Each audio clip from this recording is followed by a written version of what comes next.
This presentation provides a brief introduction to Pathfinder Energy's exploration permits in the Roebuck and Barcoo subbasins of the Northwest Shelf of Australia.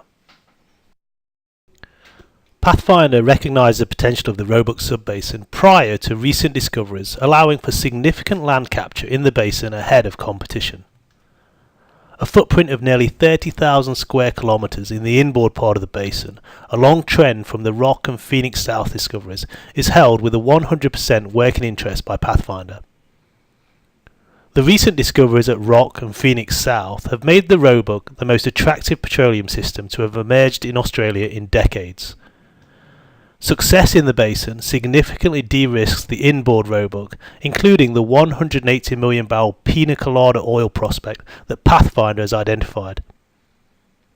Pathfinder have now reached the 3D acquisition stage of their staged work program and are looking for a funding partner to join them in this next phase of exploration. Here we see the location of the Pathfinder Energy permits. The permits are on trend from the discoveries at Rock and Phoenix South and are surrounded by significant activity by major and large independent exploration companies. The Roebuck sub-basin sits between the giant oil and gas provinces of the Keraudren Basin to the south and the Browse Basin to the north, and was significantly underexplored prior to 2014. The inboard Roebuck play targeting lower Triassic reservoirs was proven by the Phoenix South and Rock discoveries and is considered to extend along the inboard Roebuck basin and through the Pathfinder Energy permits. The outboard Roebuck has also seen significant activity targeting a deep water extension to the Triassic Keraudren system proven at Rock and Phoenix South, but this fairway has so far proved unsuccessful. To date, drilling on 3D seismic data in the inboard Roebuck has yielded a 100% success rate. Pathfinder has taken a fully integrated exploration approach to ensuring the targeted acreage is in the sweet spot of the basin and offers the lowest risk and highest reward prospectivity. This comprises a full regional basin understanding, including well analysis for all of the wells along the margin, paleogeographic reconstructions, structural mapping across all of the available open file 2D and 3D seismic data, and basin modelling. These interpretations have been brought together into disciplined play fairway common risk segment mapping, helping us identify where proven plays are likely to extend and where the key sweet spots of the basin sit. And finally, the approach ties and constrains the prospects back to that regional understanding. Common risk segment mapping has been used to identify sweet spots in the basin and quantify petroleum risk elements. This allows us to better estimate risk and potential as we move away from proven areas along the margin.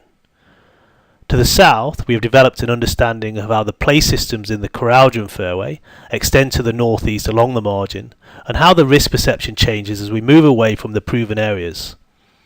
And in the north, we've considered how the petroleum systems proven in the Browse Basin develop and extend to the southwest, and how the play element risks change as we move away from the existing discoveries. When we have that context of play fairway analysis and risk, we can put the leads and prospects we've mapped into their appropriate regional context. Good quality 2D seismic data over the permits has identified a number of very large leads. The Pina Colada structure has a prospective estimated ultimate recovery of 180 million barrels of oil in just one of the multiple reservoir objectives identified in the prospect. The Pina Colada structure offers genuine giant oil potential. We'll look at the structure here on this uninterpreted 2D seismic line. When we add the interpretation, we can see the four-way dipping structure sitting adjacent to prospective source kitchens on both sides. You can also see what appears to be a possible gas chimney over the structure, and satellite imagery identified slicks on the sea surface have been identified coincident with this area. Pina Colada is just one of a number of leads identified in the permits. Just the 4 key leads alone hold a combined mean resource estimate of nearly 500 million barrels of oil equivalent. The leads have been identified on legacy 2D seismic data. A relatively coarse grid of 2D seismic data exists over the Pathfinder permits illustrated on this map. Here you can also see the location of existing 3D surveys shown in the pink polygons, and the extent of the Pathfinder environmental permit for 3D acquisition outlined with the blue dashed line. So let's start to look a little bit at the basin structural framework, and we're going to look at the southernmost seismic line here, which is a regional line extending across the basin and over the Pina Colada structure. You'll notice this line is very long, extending into the deep water. The Pathfinder energy permit is indicated with the grey bar on the top of the line. You can start to see the structural role of the Pina Colada structure. The Anholt 1 well, drilled by Woodside in 2014, tested the deep water extension to the Keraudren Fairway. Although this well was unsuccessful, the well provides an excellent data control point for interpretation back into the Pina Colada area. So let's start to build up the interpretation on our line now, first with the fault interpretation, and now the mapped horizons through the area. And now looking at the seismic stratigraphy based on the well control in the area, including the recent Anholt well. You can start to see how the Triassic section appears to become increasingly dominated by volcanics as you go into the deep water, obviously inhibiting the potential of the lower Triassic play to extend into that area. The Anholt well TD'd in Triassic volcanics. To the east, you can see what appears to be interbedded shale and sand sequences depositing off of the Australian landmass, and that clastic section thinning onto the outboard Anholt High. The Anholt well drilled a very distal section in the Triassic and Jurassic. The thick Triassic and Jurassic deltaic sediments prograding from the east are not reaching the deep water parts of the basin, which limits both the source and reservoir potential of the deep water area. At the top Permian, you can start to see what appears to be a series of syn-rift half-grabens developing. These interpreted lower Triassic syn-rift grabens are considered to be excellent areas for potential source rock development, restricting sediments coming into the basin through the lower Triassic deltas being deposited at that time. The Pina Colada structure is inboard enough to be receiving those good quality lower Triassic deltaic sediments, akin to those found in the Rock and Phoenix South area. Furthermore, the structure sits very favourably located between two interpreted lower Triassic deeper centres, which we consider provide excellent potential for high quality liquids prone source rock development. Two related Triassic deltas are recognised in the Roebuck Sub-basin, the Keraudren Delta and the East Mermaid Delta. The Keraudren Delta fed into the Phoenix area, which was infilled by over 3 kilometres of Triassic sediment deposited in mid-delta to marginal marine settings, with occasional marine incursions. Although not fully penetrated, it is likely this sequence starts with marine pro-delta claystones equivalent to the Locker Formation, which pass upward into the fluvial deltaics of the lower Keraudren Formation. A marine incursion and associated deposition of the Cassini limestone occurred across the area in the Ladinian, before clastic fluvial deltaics again extended out over the area in the upper Triassic, depositing the upper Keraudren Formation. 6 wells in the Phoenix area have penetrated the upper Keraudren, the Cassini limestone and the upper parts of the lower Keraudren Formation, proving several high permeability reservoirs, good quality seals, and source rocks with TOCs of up to 6% present within the lower Keraudren Delta. The East Mermaid Delta was fed through the Fitzroy Graben and its offshore extension.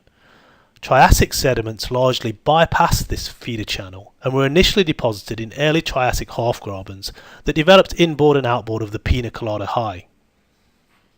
The only direct well control for the East Mermaid Delta is Anholt 1, which, as we have seen, drilled the upper Triassic section in a distal open marine facies.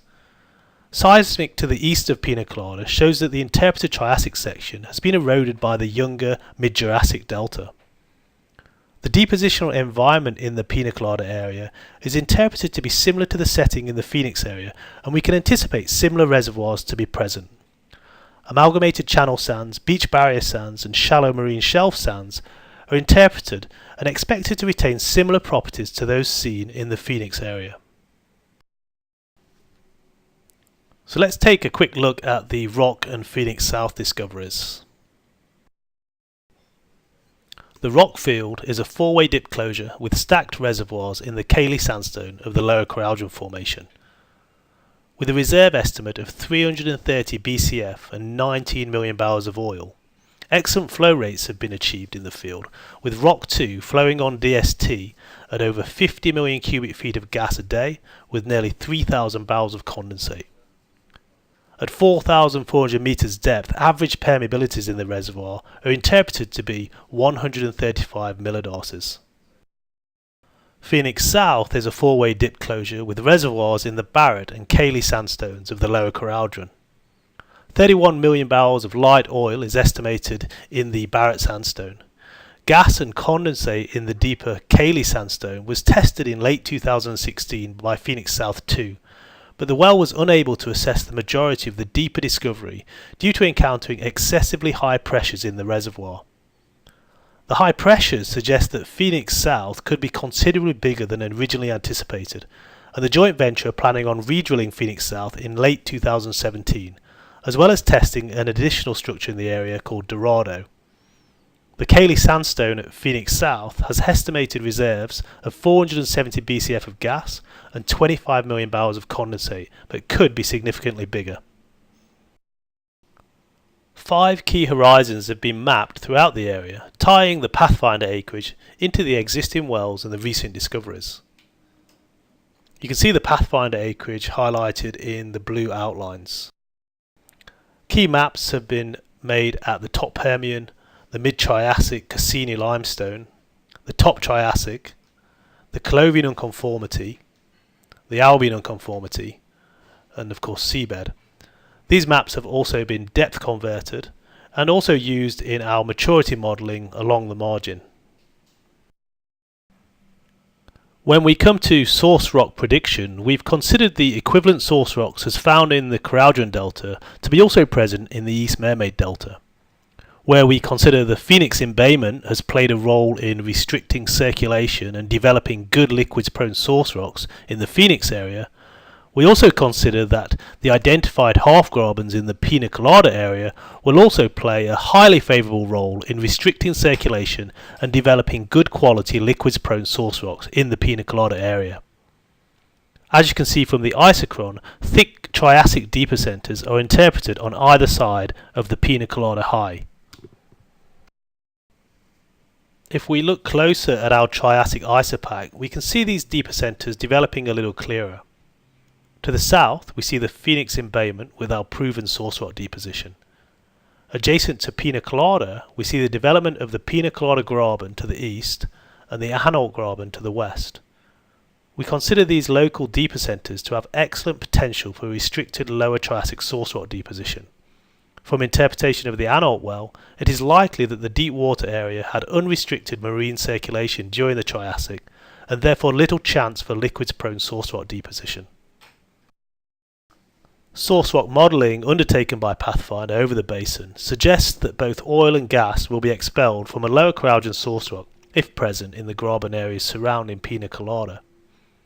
The prospect can anticipate charge of both oil and gas at different levels within the structure. With our basin modelling, structure mapping, well and paleogeographic interpretations all in place, we can start to use those to understand individual risk elements in the individual plays and ultimately stack those play elements together to build play risk segment maps for the various plays along the margin. So this is an example of our interpreted lower Keraudren fairway. Greens indicate areas of low risk, reds indicate areas of higher risk. We can map how our interpretation of the individual risk elements changes spatially for reservoir, for source presence, for source maturity, and for seal, and how all of those risks stack up together to identify areas of the fairway with the lowest overall risk, the sweetest spots. So the Pina Colada structure is currently mapped on around 12 existing 2D seismic lines and covers an area of over 400 square kilometres. This is the depth structure map at the JP1 level, with the lowest closing contour mapped at 4,260 metres and a vertical relief on the structure of 120 metres.